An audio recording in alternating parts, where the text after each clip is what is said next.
नमस्कार, आर के Maurya commerce classes में आपका स्वागत है। इस वीडियो के माध्यम से आपको बताने जा रहे हैं छोटे न्यादर्स स्मॉल सैंपल से रिलेटेड। सबसे पहले आपको क्वेश्चन नंबर फर्स्ट बताएंगे। आपको ध्यान देना है, क्वेश्चन आपके सामने दिया गया है। एक न्यायदर्श के 9 प्रेक्षण निम्न प्रकार है: 40, 82, 48, 54, 45, 50, 44, 58, 50। क्या इन 9 प्रेक्षणों का समग्र माध्य जो दिया गया है 46 से भिन्न है? मतलब 9 माध्य निकाल करके दिए गए हैं। तो आपको इसमें सार्थकता परीक्षण, जिसे हम लोग टी टेस्ट कहते हैं, टी टेस्ट का कैलकुलेशन करना पड़ेगा, परीक्षण करना पड़ेगा। तो सबसे पहले जो आपके सामने दिया है यक्स में जैसे आप देख सकते हैं क्या क्या दिया है। यक्स में 40, 82, 40, 82, 48, 54, 45, 50, 44, 58, 50। आपके सामने यक्स दिया गया है। यक्स का मतलब है यहां पर पद दिए गए हैं, निकाल करके आपको टी टेस्ट करना है इसमें। और जो समग्र का माध्य दिया गया है, समग्र का जो माध्य दिया गया है वो दिया गया है, इसको बना लीजिएगा।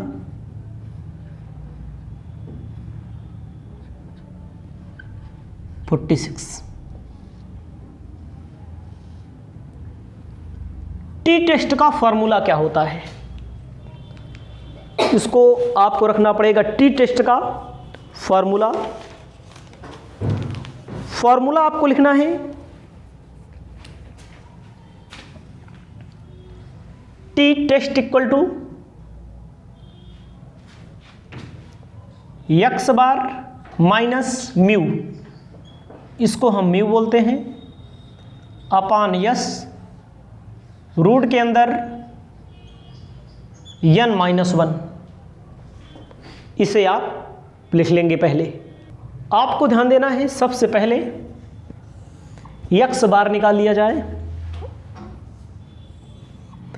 यहां पर यक्स जो दिया गया है वो आपका n है, सिग्मा यक्स है, इसको ऐड कर लेंगे।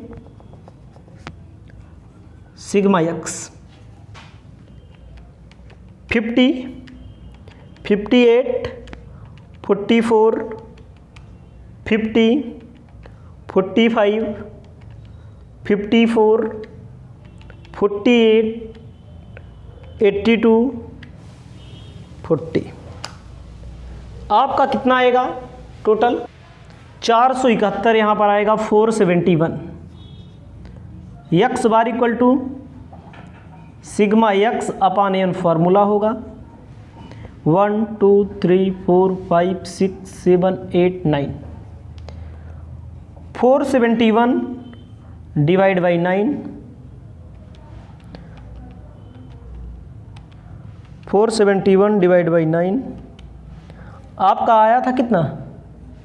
52.33 ना, 52.33। कोई बात नहीं है, ये म्यू है, ये आपके सामने निकाल के दिया गया है। और इस म्यू का मतलब क्या होता है, इसको याद रखिएगा, समग्र का माध्य। इसका मतलब क्या होता है? समग्र का मतलब डाटा का माध्य। समग्र का मतलब समझिएगा, बहुत सारे आइटम होंगे, बहुत सारे आइटम, उसका माध्य होता है। और यहाँ पर हम लोग किसका निकाल रहे हैं, जो सैंपलिंग के रूप में निकाला गया है। सैंपलिंग के रूप में केवल कितने निकाले गए हैं, 9 निकाले गए हैं, इसका इतना आया, कोई बात नहीं। आपको निकालना पड़ता है यस। इस यस का मतलब क्या होता है, स्टैंडर्ड डेविएशन, हिंदी में कहते हैं प्रमाप विचलन, मानक विचलन। आपको आगे ध्यान देना है, तो आपको समझना है यहां पर। अब यहां पर इसका फॉर्मूला लगाना पड़ेगा आपको, रूट के अंदर sigma D square X upon N minus sigma D X का होल स्क्वायर अपान एन। इतना फॉर्मेट आपके ऊपर अप्लाई होता है। क्यों ऐसा मैंने किया, यह शॉर्टकट मेथड है। जब किसी भी क्वेश्चन को सॉल्व करते समय, मीन निकालते समय आपका क्या आ जाए, आपका आ जाए पॉइंट में, तो आप एचडी इनडायरेक्ट मेथड से लगाएंगे, यानी कि शॉर्टकट मेथड से लगाएंगे। किसी को मान लिया जाए x में से a equal to d x आएगा, फिर उसके बाद जो भी आएगा उसके बाद डी स्क्वायर एक्स स्क्वायर कर दिया जाएगा उसका। आपको ध्यान देना है, मैंने मान लिया 45 को, a मान लिया मैंने 45 को, a मान लिया, तो आपको ध्यान देना है 40 माइनस 45 यानी कि a equal to 45, 40 minus 45 minus का 5 आएगा, 82 माइनस 45 प्लस का आएगा हमारा कितना 37, प्लस का हमारा आएगा 3, प्लस का हमारा आएगा 4 इसमें 5 उसमें 9, 0, प्लस का हमारा आएगा 5, प्लस का हमारा आएगा 44 माइनस 45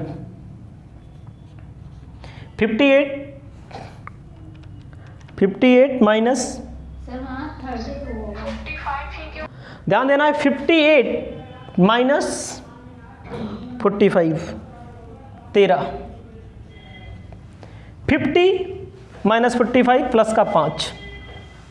इसको एकदम आराम समझिए।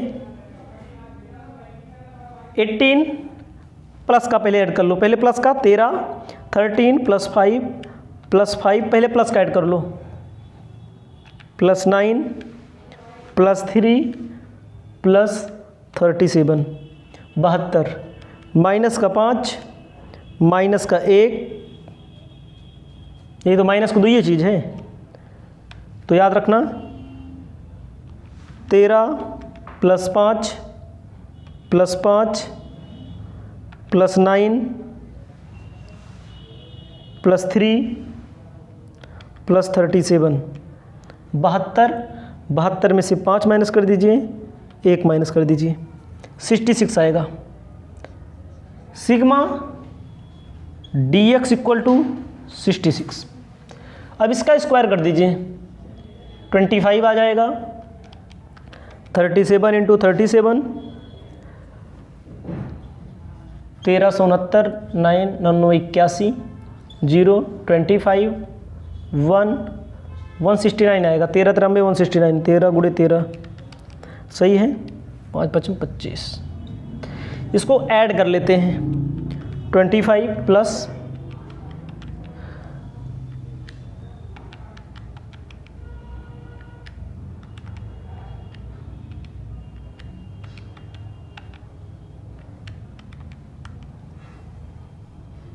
सिग्मा डी स्क्वायर एक्स 1704 आएगा आपका। ठीक है, अब आप निकालिए एच डी कैसे आएगा, इसी पर रख दीजिए। यन आपका कितना है 9, डी एक्स कितना है 66, यन कितना है 9,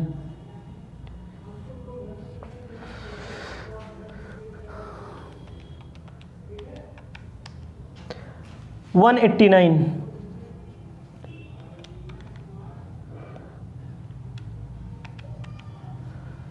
7.33, इसका स्क्वायर कर दो,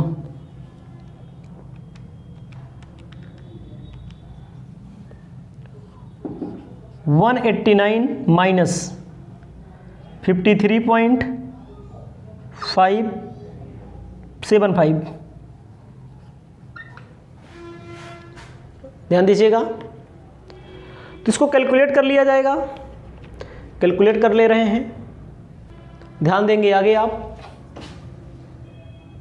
माइनस कर लीजिए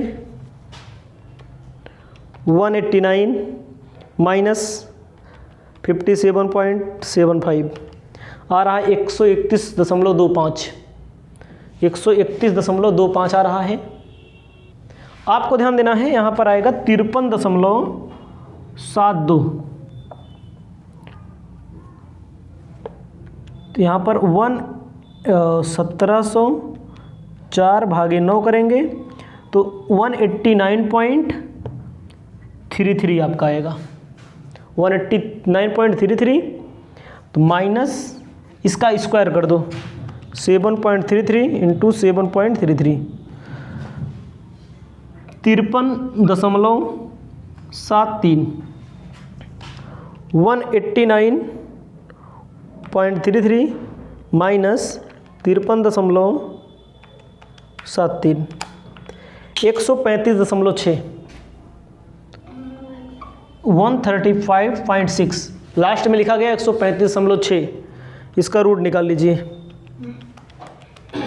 आपका आ जाएगा 11.64। आपका क्या आ जाएगा, एच डी हम यहाँ लिख दे रहे हैं, इसको आप लिख लीजिएगा 11.64 आपका आंसर आ जाएगा एच डी का। इसे लिख लीजिए पहले, उसके बाद आगे चलेंगे। आगे आपको क्या ध्यान देना है, टी का फॉर्मूला लगाना है। T equal to x bar minus mu divide by s root के अंदर n माइनस 1, यही फॉर्मूला लगेगा। एक्स बार हमारा आया है कितना, 52.33, म्यू हमारा आया है 46, यस हमारा कितना आया है, यस मतलब एच डी समान परमाप विचलन 11.64। यहाँ पर रूट के अंदर n हमारा 8 है, -1 कर देना है आपको। आपको ध्यान देना है, यहाँ पर प्लस माइनस करना है। 52.33 माइनस 46 आपका आ जाएगा 6.33, 11.64। यहाँ पर सॉरी, यहाँ पर 9 है, n हमारा 9 है, 1 2 3 4 5 6 7 8 9, तो 9 माइनस 1 रूट के अंदर आपको कर देना है 8। अब क्या करना है, आगे आपको ध्यान देना है, तो इसका रूट निकाल लीजिए। रूट के अंदर 8 का रूट निकालेंगे, देखो यही लिखिए 6.33 इंटू 2.82 रूट निकालेंगे तो आएगा 2.828 डिवाइड बाई 11.64, इसका मल्टीप्लाई हो जाएगा 6.33 इंटू 2.828 आपका हो जाएगा 17.90 डिवाइड बाई 11.90, 17 पॉइंट फिर से 6.33 मल्टीप्लाई कर देते हैं 2.828, हाँ सही है। अब 17.90 डिवाइड बाई 11.90 आपका आ रहा है 1.50। आपका जो आ रहा है, आपका जो आएगा 1 हमारे में 50 आ रहा है, इसमें आ रहा है 1.54। कोई दिक्कत नहीं है, बहरहाल यहाँ पर ध्यान देना है, जैसे 8 to 8 आया है तो इसको 8 3 कर लो, कोई दिक्कत नहीं है विशेष, इसमें मत समझना। तो जब इसको मल्टीप्लाई कर लेंगे 6.33 का गुणा कर देंगे 2.83 17.91, उससे कोई दिक्कत नहीं है, बहरहाल एकदम सटीक मिला देते हैं। 17.91 डिवाइड बाई 11.90 आ रहा है, यहाँ पर सॉरी 90 नहीं रहेगा, 64 रहेगा, तभी तो नहीं आ रहा था, तो ना 1.54 आ गया आपका। इतना सबसे पहले लिख लेंगे आप। इतना लिखने के बाद आपको हम आगे बताते हैं, इतना मेन है। अब क्या है, सारणी समझना है, सारणी को एक बार देखते हैं उसके बाद बताते हैं। आपको बताना चाहते हैं आगे, ये आपके सामने एच डी ये सब टी आ गया। अब इसका परीक्षण करना है, इसका टेस्ट करना, टी टेस्ट जिसे बोला जाता है, टी टेस्ट करना है। आपके सामने एक टेबल दिख रही है, टेबल दिख रही है। टेबल में सबसे बाएं पक्ष में जब आप देखेंगे 1 2 3 4 5 6 7 8, जहां से नीला है DF बोलते हैं उसको, DF, ठीक है। 8 के सामने देखना है, 5% के नीचे देखना है। 5% का मतलब क्या होता समझते हैं? 0.05, याद रखिएगा। 8 के 1 दिया है, 2 दिया है, 3, 8 के सामने दिया है और 5% का मतलब 0.05 के सामने। जब आप चेक करेंगे 8 के सामने 0.05 के नीचे, ठीक है। तो आपका जो आंसर आएगा इसमें दिया गया है, जो परीक्षण करने पर आएगा 2.306 आएगा, 2.306 आएगा। एक बार फिर से देख लीजिए, टेबल आपके सामने है, छोटे छोटे अक्षरों में टी टेस्ट टेबल कहते हैं। गूगल पर डाउनलोड करोगे मिल जाएगी, बुक में नहीं दी गई है। 1 से लेकर आपके सामने दिया गया, इसमें 1 से लेकर 1 2 3 4 5 6 7 8 9 10 के बाद 11 12 13 14 15 16 17 18, उसके बाद 80, फिर उसके बाद 30 के बाद 30 तक दिया, 30 के बाद 40, 40 के बाद 60, 60 के बाद इतना दिया गया है। ऐसे 1 से लेकर 8 तक देखेंगे तो 8 जहाँ मिला, 8 कहाँ से आया? n-1, n हमारा 9 था, 1 हमारा फॉर्मूले में था। 8 के सामने देखेंगे, किसके सामने दे? 5% की चेक करेंगे, 5% चेक किया जाता है टी टेस्ट में, ठीक है। 5% में चेक करेंगे तो आपका आ जाएगा 2.306, जो आपके बुक में जो आंसर दिया गया है। ये आंसर आप समझिए क्या कह रहा है।